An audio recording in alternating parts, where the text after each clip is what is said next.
कि जय गुरुदेव नाम हमारा नहीं है और आपका भी नहीं है, ये उस प्रभु का नाम है। जय गुरुदेव नाम भगवान का कैसे है, मैं प्रमाणित करके ही दिखाऊंगा इस वीडियो में। आप लोग इस वीडियो को छोड़कर मत जाइए। हम तो कोई जय गुरुदेव है नहीं। इस किराए के मकान का नाम आपका ही रखा हुआ, जो रखवाया होगा उस समय के पंडितों से, यह नाम तुलसीदास है। और जय गुरुदेव नाम उस परमात्मा का, ईश्वर का, भगवान का, उस सर्वशक्तिमान, उस है ब्रह्म का, उस अल्लाह ताला यानी खुदा और गाड का नाम। यह किसी इंसान आदमी का नाम नहीं। जय गुरुदेव नाम प्रभु का। आज का वीडियो आप लोग अवश्य देखिए, क्योंकि इस वीडियो में आज मैं आप लोगों को दिखाने जा रहा हूं बाबा जय गुरुदेव जी महाराज पूरे दुनिया में जय गुरुदेव नाम का प्रचार क्यों किए हैं और क्यों बोलते हैं जय गुरुदेव नाम प्रभु का है, भगवान का है, परमात्मा का है। इस नाम की जाप करने से रक्षा हो सकता है इस कलयुग में। इस वीडियो में आज मैं आप लोगों को दिखाऊंगा जय गुरुदेव नाम भगवान का कैसे है, मैं प्रमाणित करके ही दिखाऊंगा इस वीडियो में। आप लोग इस वीडियो को छोड़कर मत जाइए। जय गुरुदेव। जय गुरुदेव। प्रेमियों, ये जय गुरुदेव नाम भी आपकी समझ में नहीं आ रहा, सोचते हुए कहां से ले आए ढूंढ करके। अरे गुरु हमेशा रहा है, हर युग में रहा, नई बात नहीं है। गुरु बीच में है, आगे जय पीछे देव है, बस इसी से आपको शंका होगी। जबकि जय शब्द तो सम्मानित है, आदर्श सूचक है। जय राम, जय कृष्ण, जय हनुमान सबके आगे लगाते, तो गुरु के आगे जय लग गया तो शंका हो गई आपको। अरे गुरु तो सबसे बड़ा है। और गुरु को क्या माना गया कि गुरु ब्रह्मा, गुरु विष्णु, गुरु देव महेश्वरा, कि ब्रह्मा विष्णु महादेव ये सब गुरु ही है, ये गुरु रूप है। इसलिए साक्षात परब्रह्म, ये साक्षात परब्रह्म परमात्मा गुरु साक्षात आंखों से देख के किया जाता, और किसी ने किसी को अपने आंख से देखा नहीं, न ब्रह्मा को, न विष्णु को, न शंकर को, न कोई देवी देवता, आपने किसी को नहीं देखा, लेकिन गुरु देख के किया जाता।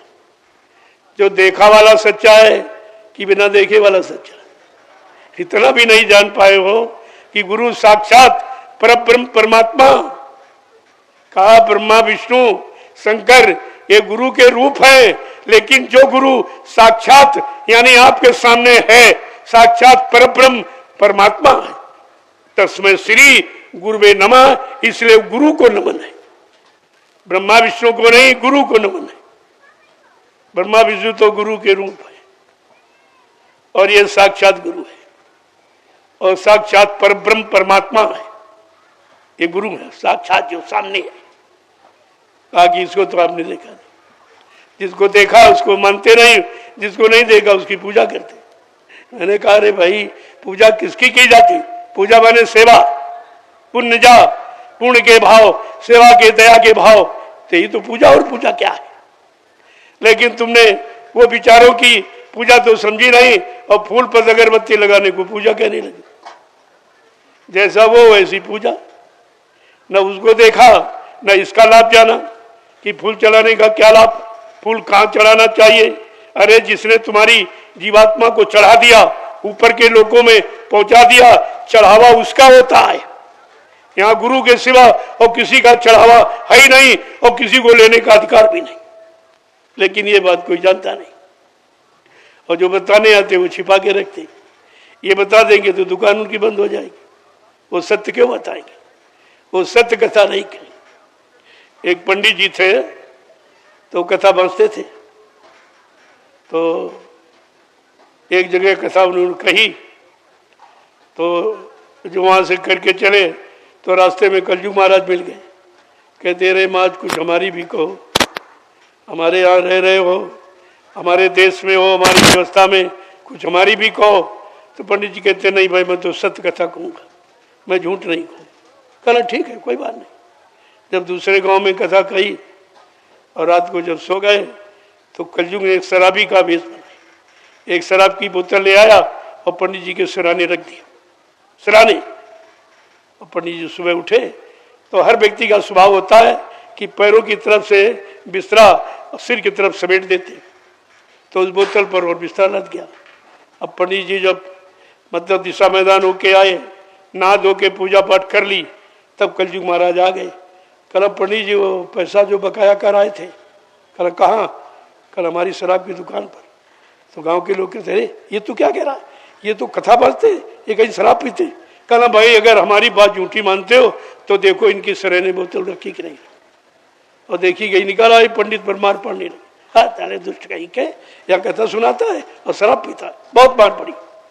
जब रास्ते फिर चल पड़े तो कल्लू महाराज ने कहा, अरे भाई अब भी मान लो पंडित जी हमारी बात, कुछ हमारी भी कहो, कल हम तुम्हारी नहीं कहेंगे, हम सत्य कथा करें। कल ठीक है। फिर दूसरे गांव में सुनाई। फिर वहां जब रात में सो गए, सुबह वही काम किया। तो उसने बेस्या का भेष बना के रात में अपनी चूनर दुपट्टा इनके सिराने अंदर रख दिया। ये उठे बना दिशा मैदान गए, नहा धो के पूजा पाठ किया, और जब बैठे तब वो वेश्या आ गई। जब वेश्या आ गई तो गाँव वाले कहते, अरे भाई ये पंडित जी के पास क्यों आई, ये तो वेश्या। कहा पंडित जी वो पैसे दो जो बकाया कर आए थे। कहा रात में हमारे कोठे पर गए थे और पैसा आप बाकी कर गए। तो लोग गांव वालों ने कहा, ये कोठे पर गए, ये सतकथा कहने वाले, ये कैसे जाएंगे? कहा अगर हमारी बात मानते हो तो हमारी चूनर ये ले आए रात में धोखे में, और देख लो उनकी बिस्तर में होगी। और देखा गया, निकाला, बस मार पड़ने पड़ेगी पड़ी। ताले बेस्यागामी हो, तुम्हारी कथा और राम कथा कृष्ण कथा कहते हो, ये करते हो, बहुत मार पड़ी। फिर आगे जब तीसरे गांव में करने के लिए गए तो कलयुग महाराज कहते, अरे पंडित जी अब भी मान लो। तो हाथ जोड़ के पंडित जी खड़े हो गए कि आज से मैं तुम्हारी ही कथा कहूंगा, झूठ कथा कहूंगा, सत्य कथा नहीं करूंगा। बहुत मार पड़ी सत्य कथा कहने में, और तब से ये ब्राह्मण झूठ कथा कहने लगे। वही लेने देने वाली, ये दो ये दो ये दो, ये नहीं कहता ये लो ये लो, ये लो कभी नहीं कहेगा। वहीं से आपको समझ लेना चाहिए, जब हम किसी को पैसा देते हैं तो बदले में कोई ना कोई सामान जरूर मिलता। इसने बदले में क्या दिया? जो आपने समय खराब किया है, पैसा खराब किया है, अब ये पता नहीं पैसा कहाँ लगाएगा, किस काम में लगाएगा। अगर पुण्य काम में लगाएगा तो आपको पुण्य का फल मिलेगा। अगर खाने पीने ऐसो आराम में बाल बच्चों में खर्च कर दिया तो तुम्हें पुण्य कहां से मिलेगा? कहां से पुण्य मिलेगा? तुमने अपना श्रम, समय और पूंजी सब खराब की। और यहाँ रोज सत्संग हो रहा, ये तुम्हारी समझ में नहीं आ रहा, ये तुम्हारे कानों में नहीं जा रहा, क्योंकि इसके लिए तुम्हारे अंदर जगह नहीं रही। इतनी गंदगी भर रखी है, ये कैसे रुकेगा? जैसे गंदगी से भरा पात्र, अगर उस पर घी डालो तो वो बाहर फेंक देगा।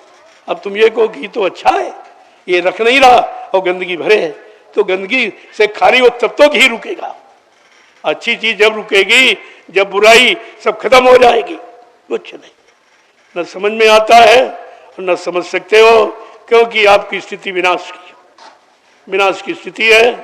विनाश काले विपरीत बुद्धि, जब जिनका विनाश होने को होता है उनकी बुद्धि विपरीत दिशा में कार्य करती है, और तुम सब विपरीत दिशा में जा रहे। मैं तो तुमको घर में देने आया था, यहाँ तो मुंबई, कलकत्ता, सूरत, यानी गुजरात, मद्रास, हरियाणा, पंजाब और राजस्थान और कहाँ से, उड़ीसा, ये कहाँ के लोग आए, 2-2, 3-3 हजार रुपए खर्च करके।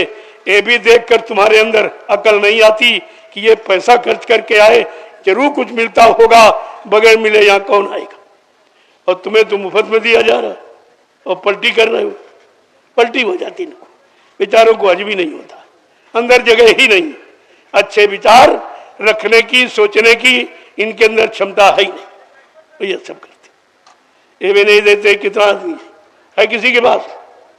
कोई कथावाचक इतने आदमियों को बुला सकता? देखिए, पहले देखो, तुम्हारे सामने है। और कोई प्रधानमंत्री, राष्ट्रपति इतने लोगों को निस्वार्थ और जंगल में बुला सकता है? पहले ये देखिए आप। कोई महात्मा, कोई त्यागी तपस्वी बिना यानी दान दक्षिणा लिए इतने लोगों को जंगल में बुला सकता? आपको भी नहीं दिखाई दे रहा है क्या हो रहा? और यहाँ तो कुछ लिया भी नहीं जा रहा।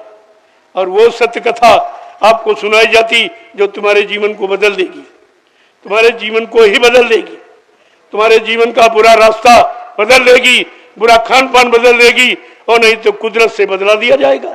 चिंता क्यों करते हो? नहीं मानोगे तो कुदरत से करवा दिया जाए, तब आपकी समझ में सब आ जाएगा ये क्या हो। यहाँ तो कुछ लिया नहीं जा रहा, दिया जा रहा। यहाँ भोजन भी दिया जाता, प्रसाद भी दिया जाता, बरकत भी दी जाती, लेकिन तुम्हारी समझ में नहीं आती। ये बात समझ में नहीं आ रही।